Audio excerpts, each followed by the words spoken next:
no significa que en todos los casos va a detectar un error aleatorio. Entonces, siempre hay que leer las reglas que se activan en un contexto. Entonces, este contexto siempre, siempre, siempre se tiene que hacer respecto de todos los niveles de control que se están procesando. Eh, Nosotros cuando hacíamos el curso el año pasado o el año no sé cuántos años atrás, conversábamos que la gracia de pasar un material de control o más de un material de control es procesarlo al mismo momento, porque lo que nos permite un sistema estable de medición es que lo que le pase a un nivel de control también debería pasarle al otro. Entonces, si en un nivel yo tengo un valor sobreestimado, el segundo nivel también debería estar sobreestimado. Entonces, eso también me habla de un comportamiento estable. Si en una gráfica de control ustedes ven que un nivel va para arriba y el otro nivel va para abajo, eso ya tiene que hacerles ruido, tiene que hacerlos pensar sobre que el sistema analítico de medición está demasiado impreciso y puede ser propenso a errores aleatorios. ¿Sí? ¿Vamos bien hasta ahí o no? O me fui muy en la profunda?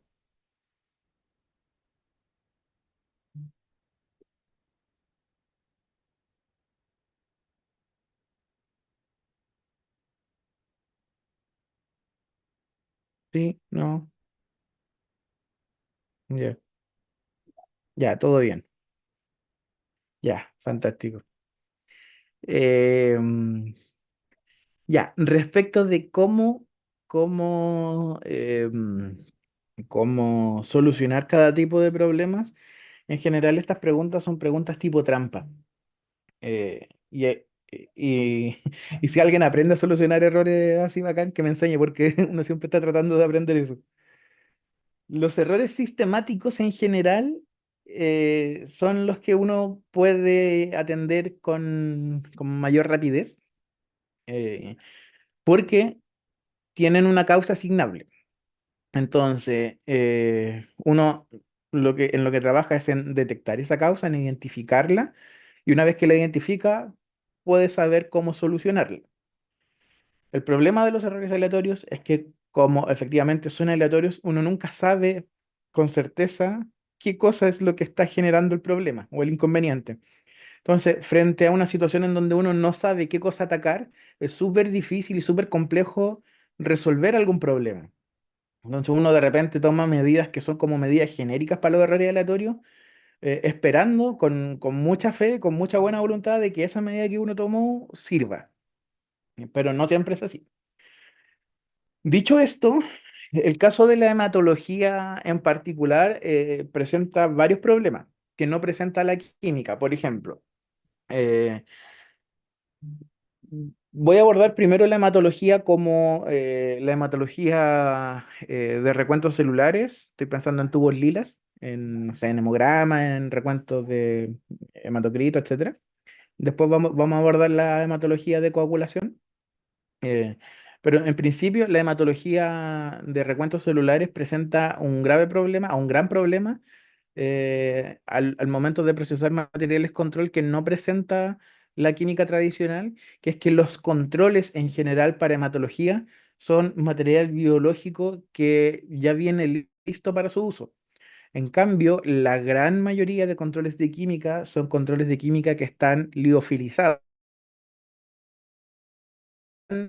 Gran parte de las causas de problemas sistemáticos que ocurren en control de calidad en química obedecen a problemas en la reconstitución que o quedaron cargados al agua o quedaron bajos de agua o que el material que se utilizó para reconstituir, las pipetas, el material aforado, lo que sea, no está calibrado y es muy impreciso y para algunas botellas mide los, qué sé yo, 5 ml, pero para otras botellas mide 5,1. Entonces eso también genera algunos saltos. En el caso de la hematología de recuentos celulares, la gran mayoría, en general, todos los controles de contadores hematológicos que conozco yo son controles que vienen listos para su uso. Entonces, el problema de la reconstitución no aplica aquí. O sea, si en algún minuto se les presenta una situación en donde hay un problema sistemático en el contador hematológico y ustedes proponen que una medida de corrección es estandarizar la forma de alicuotar, eso sería una falla neta. Lo que sí tiene problemas el control de hematología es que como es una muestra en gran parte de material celular, que está enriquecido con algunos estabilizantes o algunas partículas de látex o algunos tipos de anticuerpos para detectar ciertas cosas, pero eminentemente en su gran mayoría es un material celular de tipo humano. eh, en general tiene cortos periodos de estabilidad, 3, 4 meses desde su fabricación, en condiciones completamente selladas, y una vez que uno empieza como el uso del control en sí, tiene vidas medias súper cortas, 13 días, 15 días, a lo más creo que 20 días hay algunas marcas que duran una vez procesado. Entonces de repente lo que ocurre es que todos los recuentos celulares tienden a ir cayendo.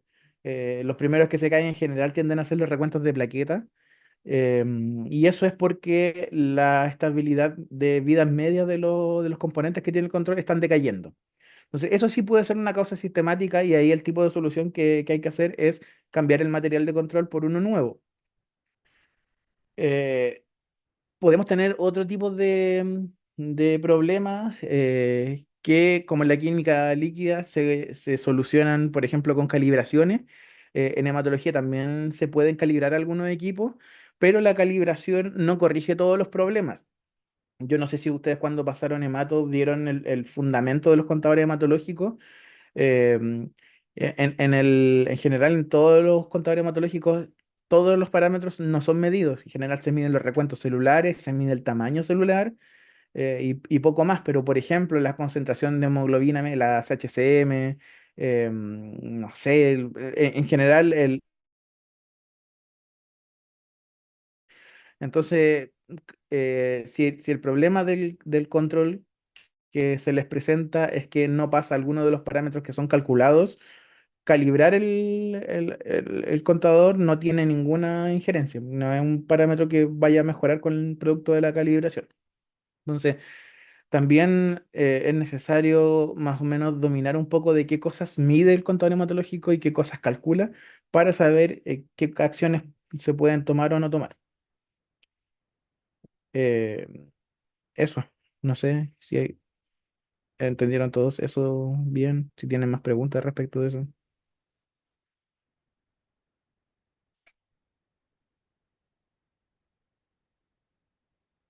Oiga, profe, pero...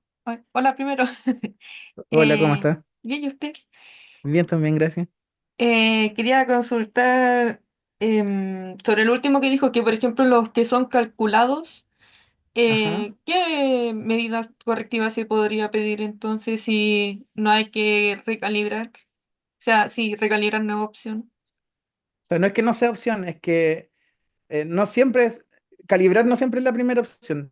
De hecho, en general en los laboratorios, calibrar es como lo último que uno hace, porque es lo más caro. Eh, Depende del parámetro y depende de los otros parámetros. En general, yo en general nunca pido que se aprendan las fórmulas, pero sí más o menos deberían tener nociones de todas las fórmulas. Y esto ya va enfocado más a hematología, pero ustedes deberían más o menos saber cómo se calcula en el contador hematológico la CHCM, que es un parámetro calculado. Entonces, si ustedes tienen un problema en ese parámetro, eh, lo primero que yo haría sería revisar cómo está el comportamiento del control en los otros dos parámetros que sirven de sustrato para ese cálculo. Entonces, que son la concentración de hemoglobina y el recuento de glóbulos rojos. Entonces, si en alguno de esas dos otras gráficas de control veo un problema, lo más probable es que lo que yo estoy evidenciando en este caso, en este ejemplo, en las HCM, es que sea un problema arrastrado o del recuento de rojos o de la concentración de hemoglobina. Entonces me enfocaría en solucionar ese analito primero, para ver si en ese caso corrijo las HCM. No sé si se entiende.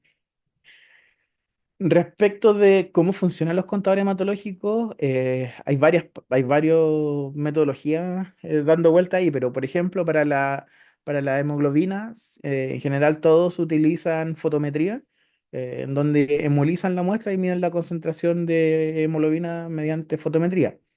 Para los recuentos celulares se utiliza citometría, que en el fondo es hacer pasar la célula en una filita y con un láser se van contando. Y respecto del tamaño de las células, lo que se hace es impedanciometría, que es que también en una filita se les hace pasar una corriente eléctrica, una diferencia de potencial, y los contadores estiman el tamaño de la célula respecto del tiempo que esta diferencia de potencial tarda en rodear la célula. Esos son los tres parámetros que todos los contadores hematológicos miden. Entonces, todo lo demás se calcula. Entonces, si ustedes se ponen en situación, pueden medir, por ejemplo, recuento de leucocitos, recuento de eritrocitos, recuento de plaquetas. Pueden medir el volumen del glóbulo rojo, la BCM, o el volumen, por ejemplo, de las plaquetas, la BPM. Y pueden medir la concentración de hemoglobina. Pero, por ejemplo, el hematocrito no es un parámetro medido, es un parámetro calculado. Entonces ahí tendrían que empezar a ver qué cosas, qué sustratos tiene esa fórmula para saber qué problema abordar. Dicho esto, en hematología en general, la mayor cantidad de problemas que surgen porque el material de control ha ido perdiendo la estabilidad, porque como les comentaba antes, tienen poquita vida media.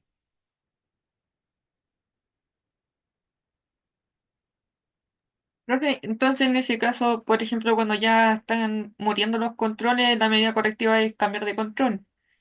En general yo diría que sí. Ahora, insisto, siempre hay que ver caso a caso. Oye, espérame un poquito que voy a prender la luz que está como oscuro. Ya.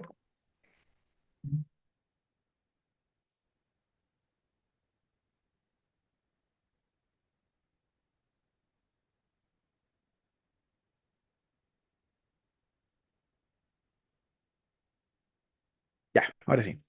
En general, claro, uno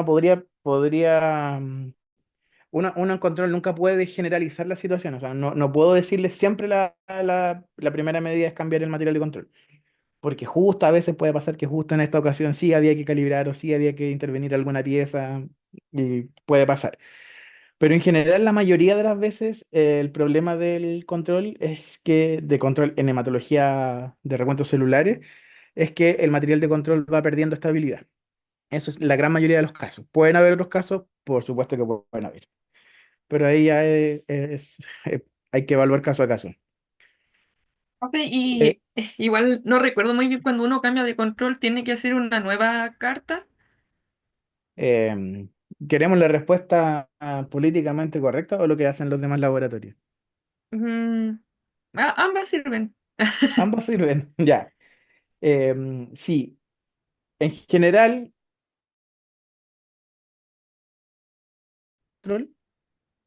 Ok, un lote pueden haber en el laboratorio 5 o 6 botellas de un mismo lote de control. ¿Sí? El lote de control hace referencia a cómo fue fabricado ese material en particular, los insumos que fueron utilizados, las condiciones particulares de producción de ese lote. Entonces, cuando el fabricante hace un lote de control, hace cientos de botellas y después las distribuye. Entonces, un laboratorio efectivamente podría tener varias botellas de un lote de control. Entonces, cambiar de botella no significa necesariamente cambiar de lote. Dicho esto, cuando se cambia el lote, sí es necesario reajustar los parámetros de aceptación de las cartas de control, porque unas condiciones de fabricación distintas generan comportamientos distintos del control con asignaciones distintas de los objetivos analíticos, es decir, va a tener otra media, va a tener otra desviación estándar eh, para cada uno de los analitos. Entonces, en general, en todas las áreas del laboratorio, siempre que uno cambia de lote de control, tiene que cambiar de media. Ahora, ¿cómo se hace eso? Es en lo que en la práctica está súper poco estandarizado. En general, en todas las demás áreas del laboratorio, lo que hacemos es hacer un N20, que es probar el control durante 20 días. Ojalá antes darme cuenta, como encargado del laboratorio, tengo que darme cuenta antes de que se me acabe el lote que estoy usando, que en 20 días más tengo que cambiar el lote de control para empezar a probarlo y valorarlo. Entonces, genero un N20. Con este N20 yo puedo calcular una media y una desviación estándar provisoria y con esa media y desviación estándar ya empezar a trabajar. Esto se hace porque acuérdense que hay unos conceptos que son precisión intermedia y reproducibilidad. que en grandes términos, la reproducibilidad tiene que ver con la precisión que logran varios laboratorios bajo un mismo material de control. Es decir, que el fabricante le pasa el material de control a laboratorios de su confianza para que lo prueben, lo ensayen y con eso se genera la carta del inserto con las valoraciones. Pero cuando a uno le llegan en el laboratorio, uno se tiene que comparar con uno mismo. Entonces, como no hay más laboratorios participando dentro del día a día, lo que uno hace es aterrizar esos valores que representan reproducibilidad y los lleva a la realidad local que es representada por la precisión intermedia. Entonces, cuando uno hace el N20, lo que está haciendo es tomar esa reproducibilidad y ver si las condiciones que uno tiene en el laboratorio son válidas para ese material de control. Ahora, esto en general es así para todas las áreas del laboratorio. El problema es que en hematología en particular, en las áreas en el control, siempre pensando en los recuentos celulares, es súper poco estable en el tiempo. Entonces, si yo tengo que hacer una valoración de N20 para un material que per se va a vivir 3 meses, ya me estoy comiendo un tercio de su vida útil solo en probar si me sirve o no me sirve. Entonces, en el negocio para el laboratorio, eso es súper poco rentable. Entonces, aquí empiezan a surgir como metodologías alternativas para valorar el control. Entonces, ¿qué hacen? Algunos laboratorios que yo conozco no hacen N20, sino que toman los parámetros de la carta del fabricante y asignan esos mismos parámetros y mediante esos parámetros trabajan los primeros días y una vez que tienen los 20 días calculan su media y su desviación estándar. Eso es una práctica que se hace, pero es una práctica peligrosa porque yo como laboratorio pierdo certeza respecto de si los procesos que estoy realizando durante ese tiempo siguen bajo control o perdieron su precisión. No tengo muy bien cómo saberlo. Otra práctica, que es la que hago yo, por ejemplo, es con la certeza de que mi equipo y mis condiciones de trabajo son estandarizadas y son estables en el tiempo, es calcular un coeficiente de variación promedio ponderado, que en el fondo es calcular la variación que ha tenido mi material de trabajo y mi equipo algún periodo atrás, en general son 6 u 8 meses, y calculo ese coeficiente de variación hacia atrás con todos los lotes que hayan pasado bajo la suposición de que en general a mí todo lo que me pueda haber pasado ya me pasó. Entonces es de suponer que en el futuro las condiciones deberían seguir más o menos estables. Entonces, esto parte, como les digo, desde la suposición de que de mis procedimientos y mi procesamiento de muestras está súper estandarizado. Entonces, el coeficiente de variación que yo tengo hacia el pasado es igualmente válido hacia el futuro. Pero en laboratorios en que los procesos no están estandarizados y que el comportamiento analítico es un soberano despelote, no tiene sentido utilizar esta práctica de coeficiente de variación promedio ponderado, porque si el procedimiento analítico es un soberano despelote, el coeficiente de variación que yo calcule en ese periodo hacia atrás es un reflejo de ese soberano despelote que se va a reflejar en el futuro. Entonces tampoco me sirve para evaluar el comportamiento. De hecho, por eso esa práctica de estandarizar coeficientes ponderados, no sé si no sea tan popular, pero no todos los laboratorios la practican porque supone el trabajo de mantener el sistema analítico estable y vigilado. Entonces, que es trabajo que no todos hacen. No sé si eso responde la pregunta de cómo hacer para cambiar el lote. Sí, profe, muchas gracias. Sí. Apareció un mensaje que quedaba poco tiempo de la reunión. Si se llega a cortar, después vuelvan a levantarla para seguir conversando. Espérame, en caso de la evaluación, para la evaluación graficamos de forma manual cada uno de los parámetros por separado. En este caso habría algo específico que considerar ya. Respecto de cómo graficar en el material de los controles, em, respecto de cómo graficar en los controles, hay que tener en consideración la gráfica que les planteen. Cuando nosotros vimos, en general siempre les van a plantear la gráfica de Levin y Jennings, que es como la más tradicional. Es difícil que les planteen la gráfica de Youden, que es esa que parece como tiro al blanco, donde están los puntitos solamente. Em, porque en general nos sirve para ver el comportamiento día a día. Ofrece otras ventajas, pero no día a día. En general, siempre cuando les pregunta uno a los alumnos, les preguntan por la gráfica de Levin y Jenny. Y ahí tienen que, cuando ustedes vayan a graficar, tienen que considerar en qué unidades están graficando, porque hay dos formas de presentarla. Uno es en unidades de concentración, es decir, no sé, tienen si hablamos en hematología, en recuento de glóbulos rojos, 2 millones, 3 millones, 4 millones, 5 millones, etcétera, o se las pueden plantear en términos de desvío estándar. Entonces, en ese caso, ustedes tendrían que tomar el resultado que les dio y calcular cuántas veces cae ese desvío estándar en la gráfica que obtuvieron para poder graficarlo. Entonces, frente a eso tienen que fijarse bien en qué unidades de medida está la carta de control.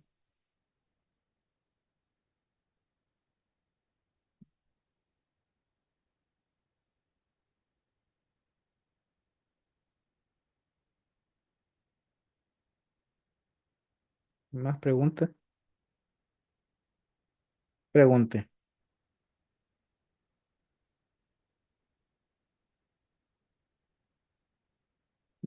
¿Qué tan malo?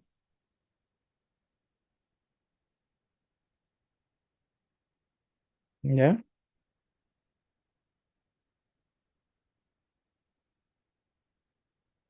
¿Ya? ¿Ya? Ya. Yo le preguntaba qué tan malo porque supongamos que un recuento de leucocitos tiene que dar, qué sé yo, 5.000 leucocitos. Y el límite de aceptación superior es 6.000. ¿Ya? Vamos siguiendo, ¿cierto?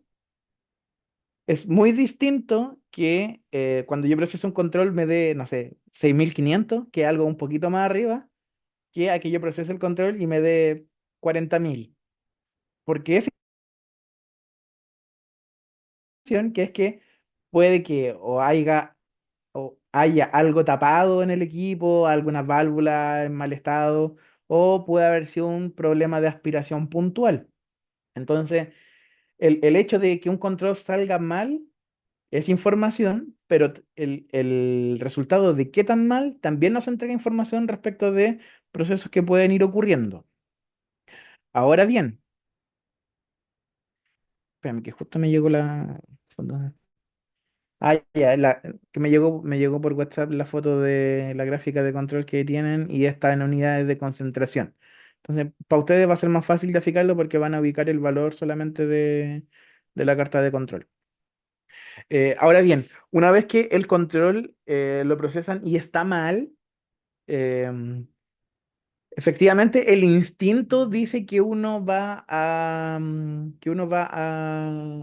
debería tender a repetir el control per se, pero ese instinto no siempre es correcto. Antes de repetir el control por repetir, lo que tienen que hacer es pensar si la repetición va a solucionar el problema del control. ¿Por qué? Porque en el mismo ejemplo de un gráfico de tendencia que viene hacia la baja durante varios días y a mí se me sale el control en un día en particular, si yo llego y la primera acción que tomo es repetir el control, lo más probable es que vuelva a obtener un valor bajo, porque es una tendencia sistemática que va a la baja. Entonces, lo más esperable es que se repita. En cambio, si el control tiene un comportamiento relativamente aceptable, yo no sé, Cami, si podéis compartir la foto que me mandaste, o todos tienen acceso a esa foto, como para que podamos analizar en conjunto todas esas fotos. Eh, si en esta gráfica de control, por ejemplo, yo lo que veo es que es un comportamiento relativamente normal dentro de las tendencias de control. Entonces, en este caso, si en algún día en particular el control se sale de los límites de aceptación, si esa salida no es una salida muy abrupta, no es muy grosera, no es un valor muy aberrante, yo sí podría decir, voy a repetir y voy a ver si es que ese fue un problema aleatorio o no. Pero si en el caso contrario de la foto que estamos viendo, esta foto es un control que está súper normal en el tiempo.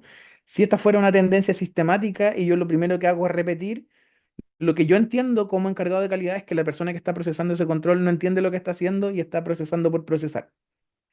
Em, ¿Se entiende lo que estoy explicando o no? ¿O es muy tonto lo que estoy diciendo?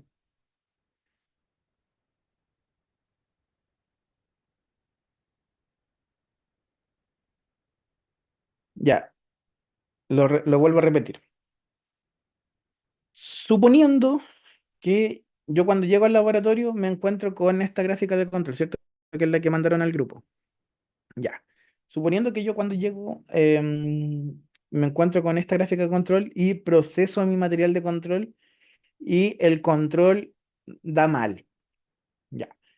Bajo este supuesto, yo sí podría decir, voy a repetir el control para ver cómo da, porque la gráfica anterior trae un comportamiento relativamente estable, entonces eso significa que debería comportarse de manera relativamente estable también. Entonces, si yo lo repito y al momento de repetir, la repetición me da bien, significa que el punto que me dio mal, justo el que detecté yo, era por un error aleatorio. Ahora bien, si en la gráfica hay, hay un comportamiento que es de naturaleza sistemática, yo en general no saco nada con repetir, porque lo que voy a conseguir es un valor que es más o menos lo mismo que he tenido en la historia. Entonces la repetición no va a arreglar ningún problema. Cami, te voy a mandar una foto, una foto del WhatsApp para que podáis compartirla en el grupo.